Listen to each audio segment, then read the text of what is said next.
Ada kalanya telinga itu bosan mendengarkan nasihat, muak, jemu, letih.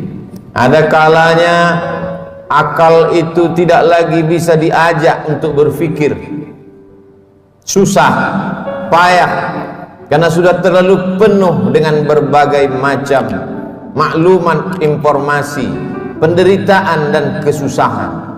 Tapi Allah memberikan jalan lain untuk supaya nasihat itu sampai ke dalam hati melalui kisah. Maka kata Allah kepada Nabi Muhammad sallallahu alaihi wasallam, faqsusil qasasa, ceritakanlah kisah-kisah itu, la'allahum yatafakkarun, biarkan mereka berfikir, biarkan mereka merenung sejenak. Selama jantung masih berdetak, selama darah masih mengalir, mereka masih hidup, hati mereka masih bisa diajak untuk berkompromi. Mungkin kalau dinasihati tidak lagi masuk, tersumbat sudah telinga. Mungkin kalau diajak berdiskusi sudah tidak mempan, saking penat dan lelahnya penderitaan. Tapi kisah-kisah masih menyentuh ke dalam hati sanubari manusia, karena nafas masih berhembus, hayat masih berada di kandung badan. Bagi yang lama tidak juga dikaruniai anak, bacalah kisah Ibrahim alaihissalam yang tidak pernah muak dan bosan berdoa, Rabbi habli minas salihin, berilah aku anak yang saleh. Bukan setahun, bukan 2 tahun, 86 tahun lamanya menikah dengan Sarah, tidak juga dikaruniai anak. Menikah dengan Hajar, anak tidak juga datang. Mereka mengatakan istrinya mandul, mereka katakan tangan mungkin punya anak, karena tulang sudah rapuh, kepala sudah diselimuti uban, mustahil punya anak. Tapi Allah ingin menunjukkan kuasanya. Pagi, petang, siang dan malam dia berdoa, Rabbi habli minas salihin. Akhirnya Allah berikan anak. Bukan cuma istrinya yang muda itu yang melahirkan anak, istri yang dikatakan semua orang mengatakan takkan mungkin punya anak, mustahil punya anak. 13 tahun setelah kelahiran Ismail, Sarah mengandung, lahirlah Ishak. Ketika itu umur Nabi Ibrahim 99 tahun. Allah ingin menunjukkan kuasanya. Innama amruhu idza arada syai'an ayyaqula lahu kun fayakun. Setan berbisik, mengapa dia yang pacaran, dia yang berzina, sekali berhubungan kelamin langsung punya anak? Mengapa dia yang melakukan hubungan tidak halal, tidak ada akad, tidak ada saksi, tidak ada mahar, tidak ada izin orang tua, mengapa begitu mudah? Memang itulah kerja setan. Alladzi waswisu fi sudurin nas la'atiyannahum min baini aydihim, aku akan datang dari depan, wa min khalfihim, dari belakang, wa an aymanihim, dari kanan, wa an syama'ilihim, dari kiri. Memang begitulah kerja-kerja setan dari bentuk jin, syayatinul jinni wal insi. Ada pula setan yang berbentuk manusia, yang kerjanya menghangat-hangatkan hati, memanaskan perasaan, sehingga mendidih bergejolak sampai pada mencaci maki Tuhan. Beristighfarlah, minta ampun kepada Allah.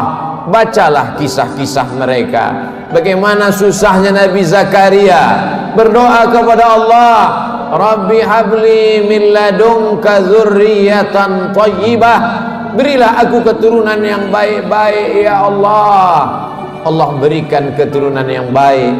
Anak itu bernama Yahya, seorang perempuan lama tidak punya anak, namanya Hannah. Dia berdoa kepada Allah, Rabbi ya Allah, inni aku nazartu, bernazar, laka ma fi batni muharrara, kalau aku punya anak, kalau aku bisa mengandung, anakku ini akan kujadikan muharrara khalisan li khidmati Baitul Maqdis.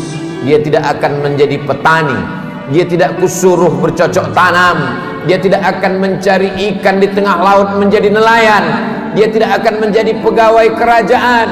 Dia hanya akan aku jadikan muharrara, menjadi pelayan Baitul Maqdis. Hidupnya hanya akan menjadi pelayan rumahmu ya Allah. Dia tidak ada kerja lain. Kuwakafkan anakku ini untukmu ya Allah. Fataqabbalaha rabbuha, Allah kabulkan doanya biqabulin hasanin wa ambataha nabatan hasana. Anak itu tumbuh dengan pertumbuhan yang baik. Wa inni sammaituha Maryam, anak itu aku beri nama Maryam. Wa inni u'idzuha bika wa dzurriyyataha, aku minta perlindungan kepada engkau, bukan hanya kepada dia, wa dzurriyyataha, tapi sampai kepada anak cucunya, minasyaitonir rajim, supaya jangan sampai dia diganggu, digoda oleh setan yang terkutuk. Begitulah mereka orang-orang yang soleh. Ibrahim, Zakaria, Hannah, suaminya Imran, satu surat khusus untuk mereka. Nama suaminya Imran, nama istrinya Hannah. Hannah melahirkan anak Maryam, Maryam melahirkan anak Isa.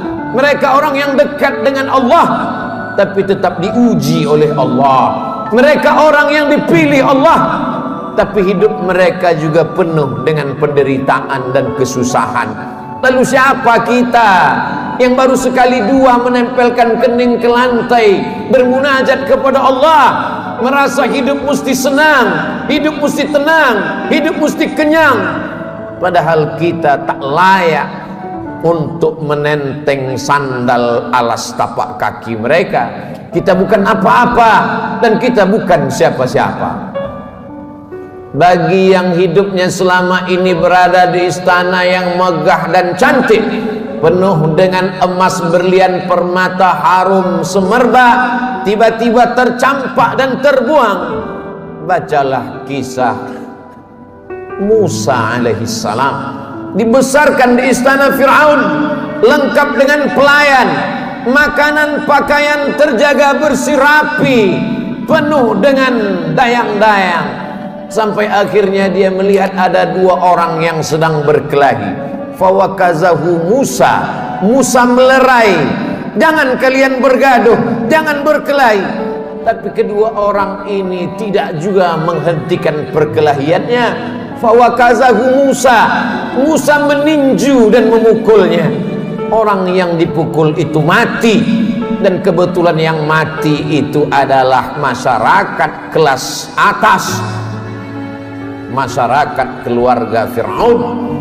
Musa takut, dia pergi bernaung di bawah kayu yang rindang sambil berpikir meninggalkan istana Fir'aun yang megah, gagah, perkasa. Ketika Nabi Muhammad SAW Isra Mi'raj, Nabi melihat dari Burak turun ke bawah. Dia lihat ada pohon yang rindang di tengah gurun pasir. Nabi bertanya kepada Jibril alaihissalam, pohon apa itu Jibril? Jibril menjawab, itulah pohon tempat bernaungnya Musa alaihissalam ketika dia terusir dari istana Fir'aun. Ayah tidak ada, ibu tidak ada, istri tidak punya, anak apalagi, sebatang kara, terbuang jauh dari istana. Satu-satunya berpegang teguh hanya kepada Allah. Orang yang bersama dengan Allah hatinya menjadi ramai walaupun dia di tengah kesunyian. Orang bersama dengan Allah dia bahagia walaupun dia dalam kesusahan dan penderitaan. Orang yang bersama dengan Allah tak pernah putus asa. Bersama dengan harta akan binasa, bersama dengan kemegahan, kemuliaan, jabatan akan berakhir. Bersama dengan dia, siapa dia? Al-Hayyu Maha Hidup. Bersama dengan dia, siapa dia? La ta'khudhuhu sinatun wala naum. Dia yang tak mengantuk dan tidak tidur. Ternyata itu hanya skenario Allah. Allah ingin melepaskan Musa dari kungkungan harta benda, dari cengkraman kekuasaan Fir'aun terlaknat. Allah ingin mempertemukan Musa dengan guru yang bijaksana, Syuaib namanya. Dari kejauhan Musa melihat orang ramai. Ternyata mereka ngantri untuk mengambil air di sebuah sumur tua yang pintunya tertutup batu yang besar. Tidak sanggup mereka menggeser batu itu, walaupun mereka berkumpul beramai-ramai. Musa dengan kekuatan yang dititipkan Allah menggeser batu itu. Dengan mudahnya tutup sumur terbuka. Nabi Musa melihat ada perempuan yang jauh di barisan belakang. Dia panggil perempuan itu untuk mengambil air. Ternyata perempuan itu membalas budi Musa. Dia mengajak Musa untuk berjumpa dengan ayahnya, karena ayahnya lama mencari pengembala kambing. Apa kata si anak? Inna khaira man ista'jartal qawiyul amin. Kalau kau ingin mencari pengembala kambing ayah, selama ini kau susah mencari anak muda, pilihlah anak muda ini. Dia orangnya jujur dan amanah. Dari mana kau tahu dia jujur? Ketika dalam perjalanan tadi aku di depan, dia di belakang. Angin bertiup kencang, pakaian lekuk tubuh terlihat. Dia suruh aku ke belakang, dia ke depan, karena dia tidak ingin melihat yang dilarang Allah. Dari mana kau tahu dia kuat? 30 orang laki-laki ingin menggeser batu besar dari pintu sumur yang menutup. Tak sanggup mereka sampai dia datang. Akhirnya Musa dinikahkan dengan anak Syuaib dengan mahar samani hijaj, 8 musim, 8 tahun lamanya mengembalakan kambing. Musa ulul azmi, banyak manusia tapi tak banyak yang dipilih menjadi nabi. Banyak nabi tapi tak banyak yang dipilih menjadi rasul. Banyak rasul tapi tak banyak yang dipilih menjadi ulul azmi. Musa salah satu ulul azmi.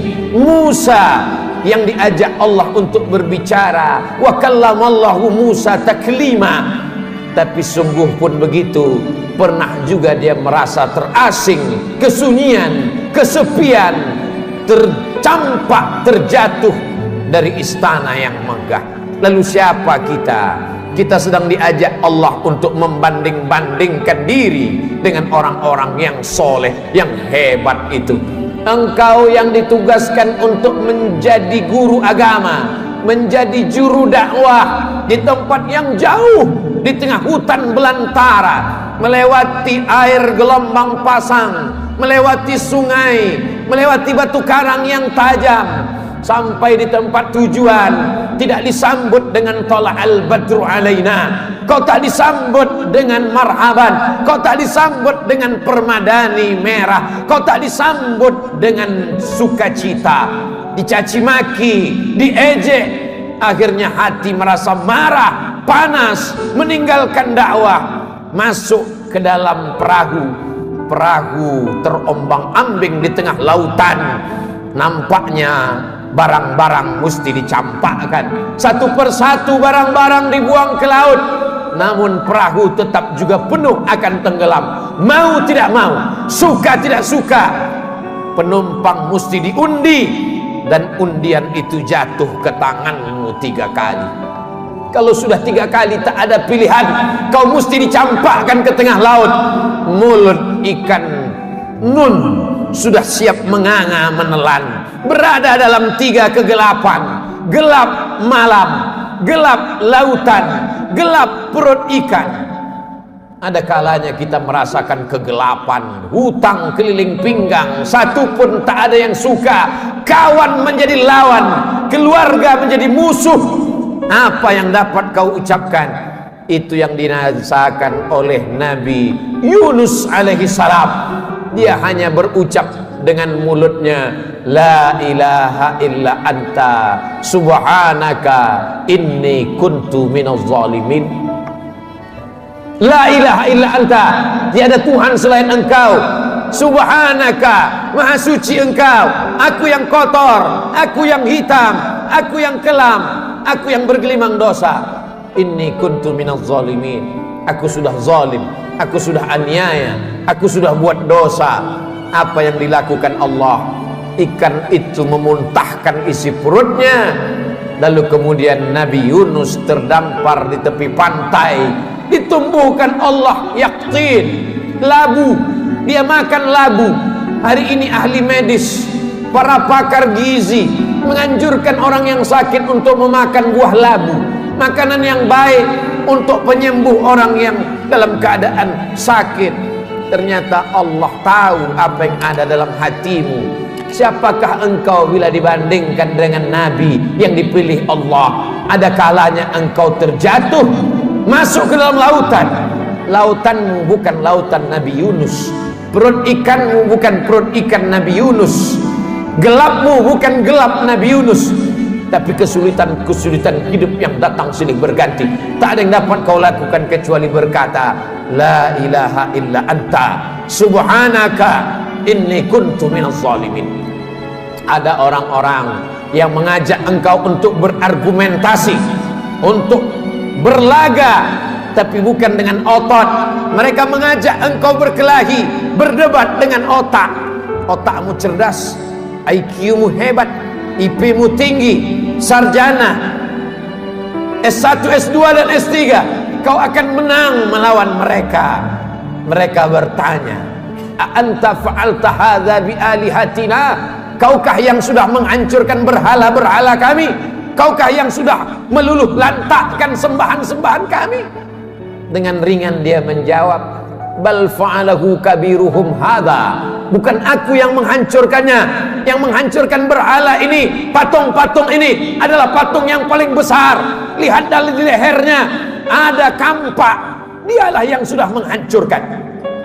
Ternyata orang-orang yang hebat berargumentasi itu, ketika dia kalah, dia tidak pakai otaknya, tapi yang dia pakai ototnya, yang dia pakai tenaganya, yang dia pakai kekuasaannya, yang dia pakai jabatannya. Kumpulkan semua kayu-kayu, bakar. Mereka membakar Nabi Ibrahim karena kalah berdebat dengan otak. Mereka pakai otot, jabatan, kekuasaan, tenaganya mereka pakai. Bakar, harriquhu, bakar dia. Tidak ada tempat berserah diri kecuali Allah.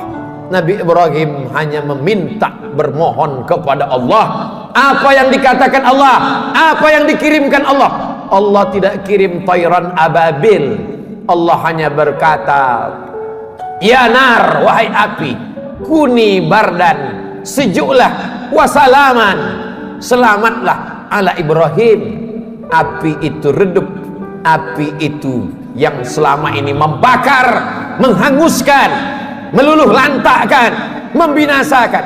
Tapi kali itu Ibrahim keluar dari api unggun dalam keadaan salaman ala Ibrahim, selamat untuk Ibrahim.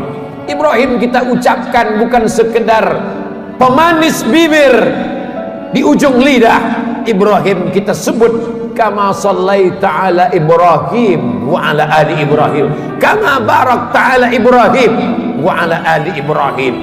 Kalau anakmu mati, ternakmu mati, kebunmu kering kerontang, segala penghasilanmu hilang, tak cukup sampai di situ, penyakit pun datang, orang-orang menjauh.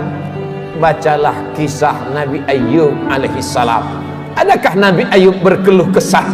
Adakah Nabi Ayub berkata, aku ini Nabi, kenapa anakku mati? Aku ini Rasul, kenapa ternakku mati? Kenapa kering kerontang?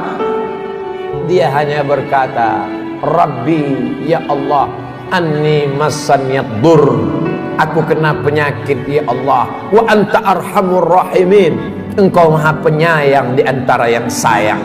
Tidak ada Nabi Ayub berkata sehatkan aku.